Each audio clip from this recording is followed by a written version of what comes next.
मौलाना भूल गया कि शासन किसका है। वो ये मानता था धमकी देंगे और हम जबरदस्ती जाम कर देंगे। हमने कहा जाम नहीं होगा, कर्फ्यू भी नहीं लगेगा, लेकिन कर्फ्यू का सबक तुम्हें ऐसा सिखा देंगे कि तुम्हारी आने वाली पीढ़ी दंगा करना भूल जाएगी।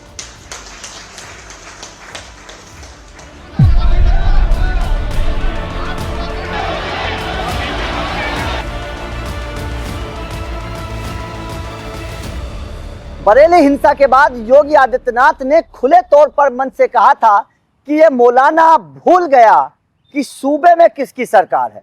योगी आदित्यनाथ ने साफ तौर पर कहा था कि इस मौलाना को सबक सिखाया जाएगा, इस मौलाना को बताया जाएगा कि आखिर योगी सरकार के वक्त इस तरीके का उपद्रव फैलाने का नतीजा क्या होता है। और अब आखिरकार योगी सरकार ने ये बता दिया कि अगर योगी सरकार में इस तरीके का उपद्रव फैलाओगे तो भाई साहब कहीं के नहीं रह जाओगे, बर्बाद हो जाओगे। और अब योगी आदित्यनाथ ने एक तरीके से मौलाना को पूरी तरीके से बर्बाद कर दिया है, क्योंकि योगी आदित्यनाथ ने सरकार ने जिस तरीके का एक्शन लिया है, अब सबसे बड़ा हमला जो है वो हुआ है मौलाना तौकीर रजा के ऊपर। मौलाना तौकीर रजा, क्योंकि बरेली हमले का पूरा मास्टरमाइंड था, बरेली में जो उपद्रव हुआ, जिस तरीके से नारेबाजी हुई, आलम मोहम्मद को लेकर जिस तरीके से वहां पर पूरा बवाल खड़ा किया गया, उसका जो मास्टरमाइंड था वो मौलाना तौकीर रजा था। अब मौलाना तौकीर रजा पर कौन कौन से एक्शन हुए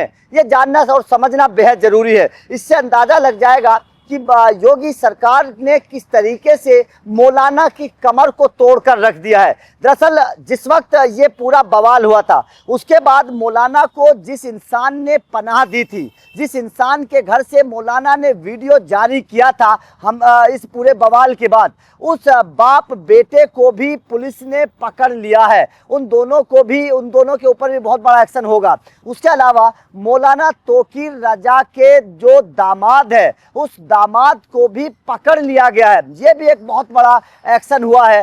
घर को सील कर दिया गया है, बारात घर को सील कर दिया गया है। तमाम तरीके के बड़े एक्शन मौलाना तौकीर रजा के ऊपर हो रहे हैं। अब मैं आपको एक एक करके जो एक्शन हुए हैं मौलाना तौकीर रजा के ऊपर, उन तमाम एक्शन के बारे में बताऊंगा ताकि आपको अंदाजा हो जाए और मतलब किस तरीके से योगी सरकार ने एक्शन लिया। और उन तमाम लोगों को भी इस बात का एहसास होना बेहद जरूरी है कि अगर योगी सरकार के अंदर थोड़ा सा भी बवाल करोगे तो भाई साहब योगी सरकार छोड़ने वाली नहीं है। अब सबसे पहला जो बवाल हुआ, मतलब जो एक्शन हुआ, वो ये कि 62 लोगों को गिरफ्तार कर लिया गया है। इसमें मौलाना तौकीर रजा, डॉक्टर नफीस और नदीम शामिल हैं। नदीम ये वो इंसान है जिसने व्हाट्सएप ग्रुप के जरिए लोगों को इकट्ठा करने का काम किया था। खबर है कि नदीम ने पहले 60 से 70 लोगों को ये जानकारी दी थी कि ऐसा एक प्लान बनाया गया है।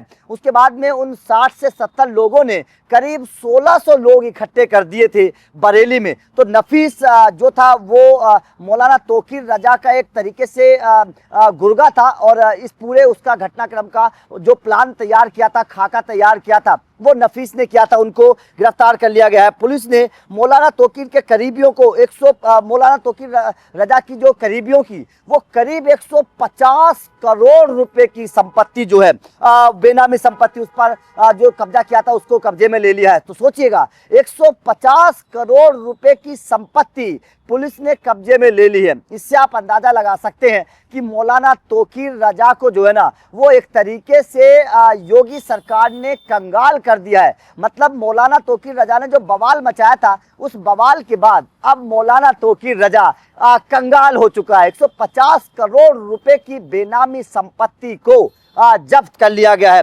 उसके अलावा अगर मैं बात करूं, मौलाना तौकीर रजा और नदीम के करीबियों पर कार्रवाई हुई है, जिसमें नदीम के करीबी यूपी प्रशासन ने कार्रवाई की। हाजी शराफत का रिजॉर्ट भी सील कर दिया गया है। जो इनके करीबी थे हाजी शराफत, उनका रिजॉर्ट सील कर दिया गया है। उसके बाद में दामाद को गिरफ्तार कर लिया गया है, उनका भी रिजॉर्ट जो था उसको भी सील कर दिया गया है। उसके बाद में क्योंकि मौलाना तौकीर रजा ही इस पूरी हिंसा की साजिश करने वाले इंसान थे। और देखिए खबर सामने आई है।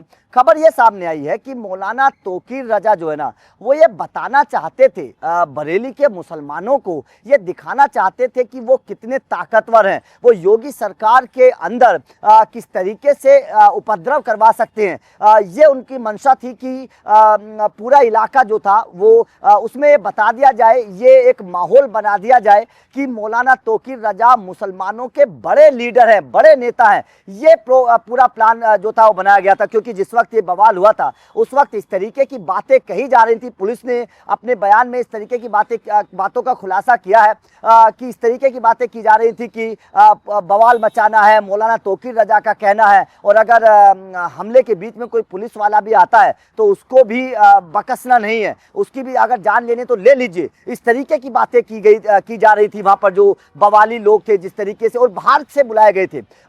मतलब जो लोग थे जो इस दंगे में शामिल थे, जो इस उपद्रव में शामिल थे, वो तमाम लोग बरेली के नहीं थे, वो लोग बाहर से बुलाए गए थे। तो जाहिर तौर पर इससे अंदाजा लगाया जा सकता है कि मौलाना तौकीर रजा का जो एक प्लान था, ये प्लान कितना बड़ा था, और इसकी आग जो मुरादाबाद से भड़की थी वो बरेली तक जब गई तो मौलाना तौकीर रजा ने पूरी तरीके से, पूरी प्लानिंग के तहत इसको काम को किया था। उसके बाद में बरेली हिंसा को लेकर सपा प्रतिनिधिमंडल ने भी मुलाकात की है। इसको लेकर भी एक तरीके से सपा भी एक्टिव हो गई है, क्योंकि जिस तरीके से एक्शन लिए जा रहे हैं, अब समाजवादी पार्टी भी इसको लेकर एक्शन में आ गई है। बरेली हिंसा मामले में मौलाना की संपत्तियों पर अब जो है वो शिकंजा कसेगा, ये एक बहुत बड़ी बात है, क्योंकि शिकंजा इसलिए कसा जाएगा क्योंकि शिकंजा मौलाना तौकीर रजा ने जिस तरीके से पूरा बवाल मचाया है और जिस तरीके से यूपी में माहौल को बिगाड़ने की कोशिश की है, क्योंकि हर कोई जानता है 2027 में चुनाव है, चुनावों से पहले अगर इस तरीके का उपद्रव होगा,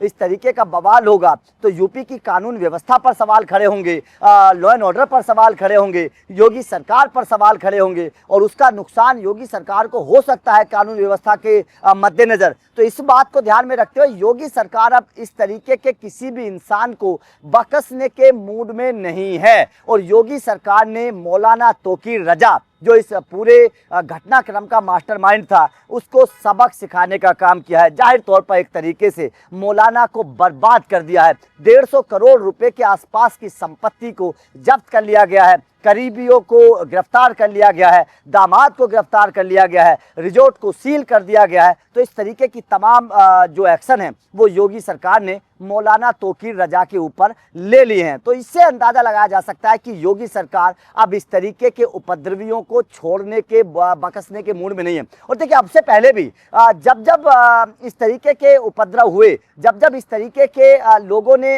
हंगामा करने की कोशिश की, दंगाई जब सड़कों पर आए, योगी सरकार ने उनको अपने तरीके से सबक सिखाने का काम किया है। यूपी पुलिस ने इस तरीके के दंगाइयों पर किस तरीके का एक्शन अब से पहले लिया है, ये अब से पहले भी देखा गया है। तो जाहिर तौर पर जिस तरीके से आई लव मोहम्मद के नाम पर ये पूरा बवाल किया गया था, छोटे छोटे बच्चों को सड़कों पर लाया जा रहा है, उनको ढाल बनाया जा रहा है ताकि पुलिस उनको कुछ ना कह सके, महिलाओं को ढाल बनाया जा रहा है ताकि पुलिस उनको कुछ ना कह सके। इस बात को भली भांति योगी सरकार जानती है, यूपी पुलिस जानती है, और अब इस तरीके के मूवमेंट को खत्म करने की तैयारी पूरी तरीके से कर ली गई है। तो आपका योगी सरकार के इस एक्शन पर क्या कहना है?